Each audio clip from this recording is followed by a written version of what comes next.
Hacienda le saca provecho al Big Data, pilla a 69 ricos que fingían vivir en el extranjero.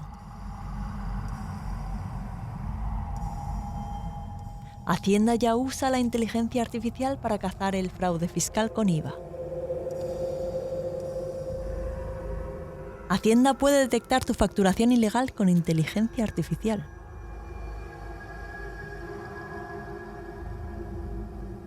Hacienda se sirve del Big Data para detectar el fraude de contribuyentes. Todas estas noticias son noticias reales de los periódicos, nada sensacionalistas. Ahora, que si os paráis a pensarlo, Hacienda podría tener acceso a bastantes datos. Podrían ser incluso unos ninjas del Big Data.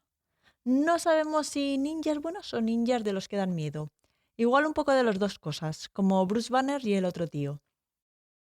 Total, que la agencia tributaria, a priori, tiene potencial para implementar casos de uso de Big Data. Y yo, que se me dan fatal los impuestos, pero en serio, tan mal, que durante mis años en Telefónica justo me venía para mirar la nómina y ver lo que me iba a llegar a la cuenta corriente.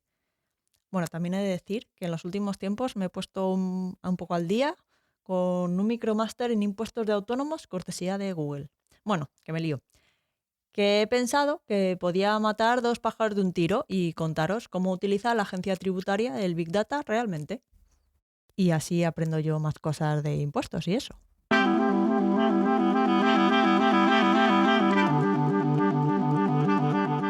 Un podcast ninja sobre Big Data, episodio 25. ¿Cómo utiliza Hacienda el Big Data?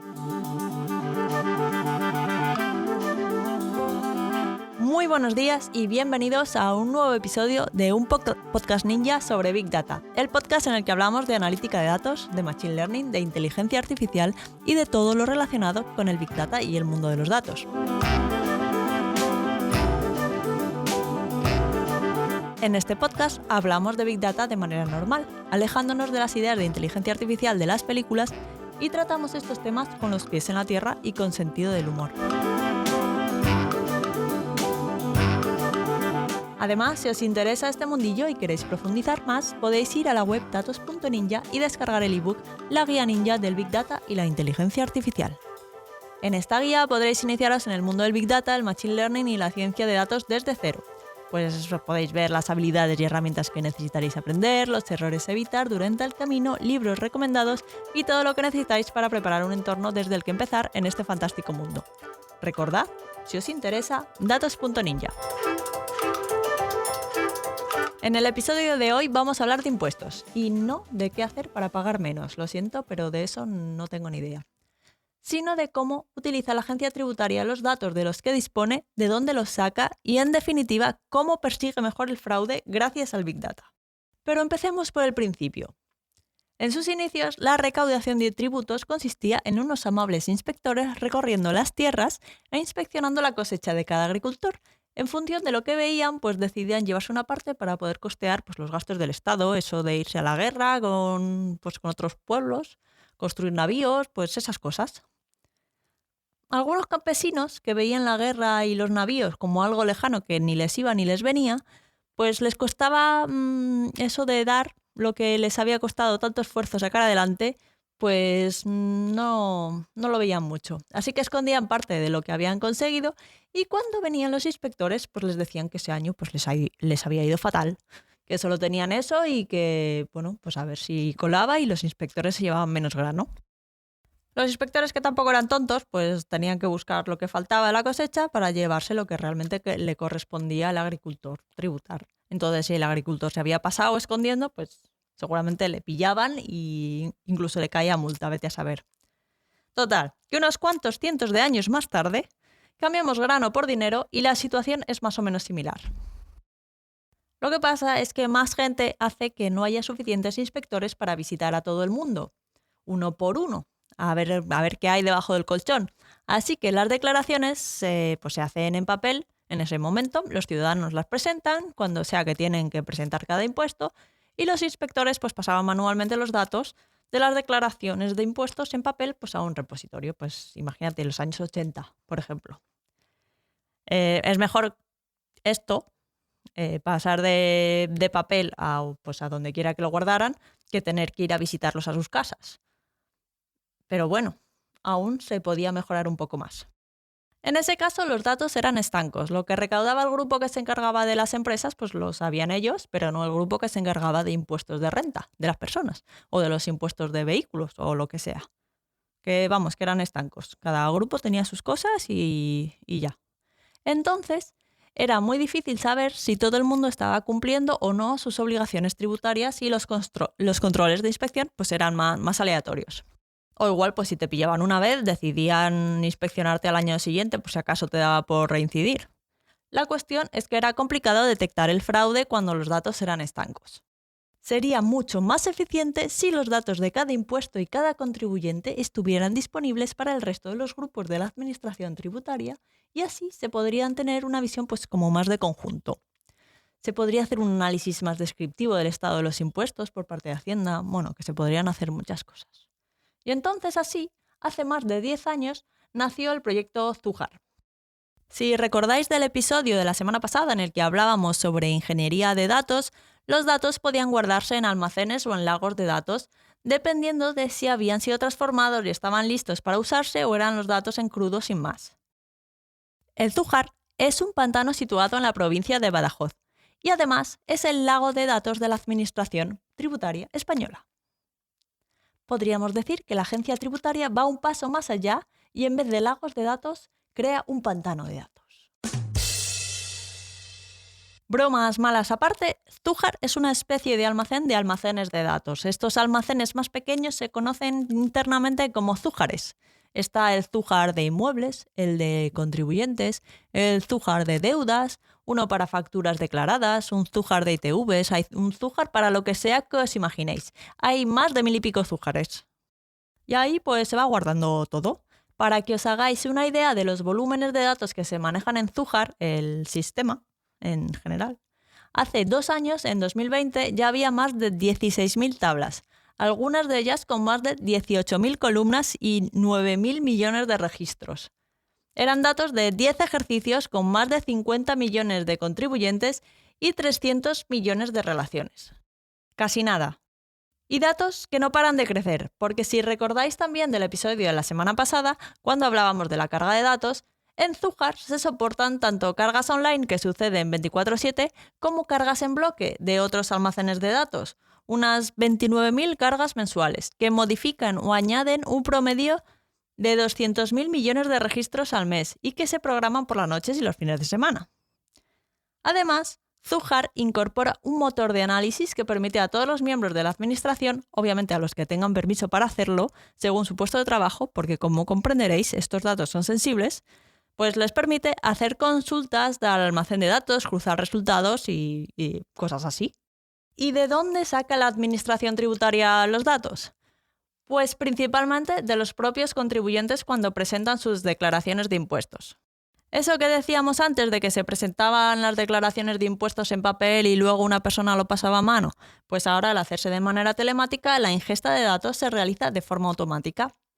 Además, los bancos cada año le giran el saldo en cuenta que tenemos al final del ejercicio con información sobre inversiones o cualquier otro producto financiero que tengamos contratado. Y además, la ley también dice que el banco debe informar a la agencia tributaria cuando se producen cierto tipo de operaciones, como por ejemplo si usamos billetes de 500 euros, operaciones de más de 10.000 o pagos y cobros de más de 3.000 euros cuando se hagan en metálico. Cuando pasan esas cosas, el banco le dice a Hacienda, oiga, que aquí ha pasado esto. Por este importe, al final a Hacienda lo que le importa es el importe. Además de los datos que le envían los bancos, las empresas también le giran los datos sobre las nóminas de sus trabajadores. Y no solo eso, sino que también hay intercambios de datos entre la Administración Tributaria y otras administraciones públicas, como la Secretaría General de Universidades, la Seguridad Social, notarios e incluso se producen intercambios automáticos de datos de manera internacional. Incluso la Administración Tributaria obtiene datos regularmente de portales como Airbnb o Booking con la identificación del titular de la vivienda, del anfitrión, de los huéspedes, de la propia vivienda que se anuncia en el portal y obviamente el importe percibido por el anfitrión. Y no solo eso, sino que para tener aún una visión más completa de administración, o sea, una visión más completa que no vale con los datos de los bancos, de las empresas, de otros países, de otras administraciones, de Airbnb, de Booking, sino que es que además la Administración Tributaria puso en marcha el proyecto RIFA, que viene de recolección de información de fuentes abiertas, a partir del cual es capaz de extraer datos directamente de Internet. Todo eso va a Zújar. ¿Y qué consigue la Administración Tributaria con todos estos datos? Pues para empezar, con exacta puntualidad y precisión, nos facilita todos los años nuestro borrador de renta con los datos sobre todas nuestras cuentas bancarias.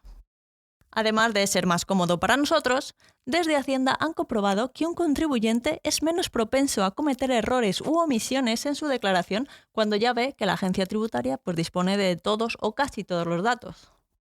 Pero además, Hacienda tiene en marcha proyectos para la detección del fraude como el proyecto Nidel y el proyecto Hermes, entre otros. Nidel es una herramienta que utiliza análisis de grafos para encontrar estructuras y relaciones indirectas en redes de millones de nodos. Mediante este análisis de grafos se puede calcular la riqueza de individuos a partir de sus participaciones en empresas, por ejemplo. Se usa especialmente en casos de personas que tienen asuntos pendientes con Hacienda, que para no pagar dicen que no tienen nada porque están arruinados. Y que no tienen nada a su nombre, claro, porque luego viven a todo trapo y está todo a nombre de sus hijos, de sus padres o de empresas rarunas. Pues esto, a partir del sistema Nidel, la Hacienda es capaz de ver relaciones indirectas de esta persona que dice que no tiene dinero con otras personas que igual tienen muchísimo dinero y que tienen relaciones de parentesco y cosas así. Por otro lado, Hermes utiliza los datos de Zújar para obtener modelos predictivos de riesgos de los contribuyentes. La idea es clasificar y perfilar a los contribuyentes y detectar anomalías en los datos que permitan mejorar la detección de fraude por parte de la Administración. En estos casos se podría, por ejemplo, comparar los resultados de ejercicios anteriores de un mismo contribuyente con lo que da en este y saltar una alarma cuando los resultados son muy diferentes. Y entonces igual es necesario que un inspector eche un ojo a ver qué está pasando, o si salen valores de lo que quiera que calculen que están como muy alejados de lo que le sale al resto de gente parecida a él y cosas así. Al final la idea es predecir si una persona puede estar cometiendo un fraude o no. Y en el caso de que sí, mandar al inspector de turno a revisar las cosas. Entonces, estos modelos predictivos de riesgo, modelos de clasificación y perfilados de los contribuyentes y detección de anomalías es donde podría estar aplicándose el Machine Learning y la inteligencia artificial. Me gustaría haber encontrado información más concreta sobre esto, pero me ha sido imposible, así que hago un llamamiento a algún alma caritativa del Departamento de Informática de la Agencia Tributaria que venga al podcast a contarnos más maravillas del sistema de Big Data hecho a medida y de los modelos de Machine Learning que usan, que debe de ser eso una fantasía. Por si hay alguno escuchando el podcast, que nunca se sabe. ¿Cuántas preguntas tendría? Madre mía. Y volviendo a la realidad y a los modelos predictivos, lo que pasa es que estos modelos predictivos tienen limitaciones y varias implicaciones a tener en cuenta, especialmente para el caso de detección de fraude. Por un lado, hay que darle mucha importancia al sesgo que pueda haber en los datos de entrenamiento. Este sesgo se introduce al entrenar al sistema con casos de fraudes conocidos, por lo que no podría detectar tipos de fraude que aún no se han inventado o los que no se conocen. Es que al final no sabemos lo que no sabemos. Entonces es difícil de detectar eso. Y los defraudadores son gente muy imaginativa, por lo que la variación temporal en el comportamiento del contribuyente y más en especial de los defraudadores, cambia muy rápido. O sea que puede ser que para cuando quiera utilizar un modelo, ya la gente no se esté comportando como se comportaba cuando se recolectaron los datos sobre los que se entrenó el modelo. Es un poco lío. No sé si me he explicado bien, que es un poco trabalengua. Y además es importante medir el impacto de una predicción incorrecta o sesgada por parte del sistema, porque esto no es 100% preciso. Por ejemplo, imaginad que el sistema predice que un contribuyente está en situación de fraude y automáticamente así del tirón se procede a embargar su cuenta, así sin más. pues no se podría hacer, porque es un riesgo bastante elevado, sobre todo para el contribuyente. Y esto es más o menos lo que os quería contar hoy, un poco cómo es el sistema analítico y de almacenamiento de datos de la Administración Tributaria, Zújar, el proyecto NIDEL, y cómo se basan básicamente en sistemas de grafos para detectar el fraude y todas estas cosas. Espero que os haya gustado el episodio y que hayáis podido comprender un poco mejor cómo implementa Big Data la Administración Tributaria. Yo me quedo con el proyecto Zújar y el punto hasta el que me he empantanado personalmente documentándome para este episodio. Os aseguro que ha sido como meterse en una madriguera de conejo bastante profunda y es posible que haya alguna cosa que no sea 100% tal cual la he contado, ya que es un proyecto de Big Data complejísimo y hecho a medida para la Administración Tributaria, que llevan años y años y años trabajando en ello. Y bueno, del que apenas he podido encontrar mucha documentación o documentación muy precisa. Eso sí, os dejo alguna referencia en las notas del programa por si os apetece indagar más sobre las herramientas propietarias que se usan para montar todo el tinglado, como ETLs de IBM o almacenes de datos basados en Cloudera, o bueno, son más la tecnología concreta, u otras herramientas que forman parte del sistema y que no os menciono porque me voy de tiempo y tendréis cosas que hacer. Así que de nuevo espero que os haya gustado el episodio de hoy y que hayáis aprendido algo de valor. Si es así, no olvidéis dejar un me gusta y algún comentario en iVoox o una valoración de 5 estrellas del podcast en Apple Podcast, que está eso muy parado. Si alguien me escucha desde Apple Podcast, que se manifieste. En Spotify, en Google Podcast o pues donde quiera que estéis escuchando esto. Y si tenéis cualquier duda, pregunta o teoría de la conspiración, recordad que podéis contactar conmigo a través del formulario de contacto en la web datos.ninja/contactar. Sobre todo, muchas gracias por estar al otro lado y nos escuchamos en el próximo episodio de un podcast ninja sobre Big Data. Feliz semana y hasta el próximo episodio.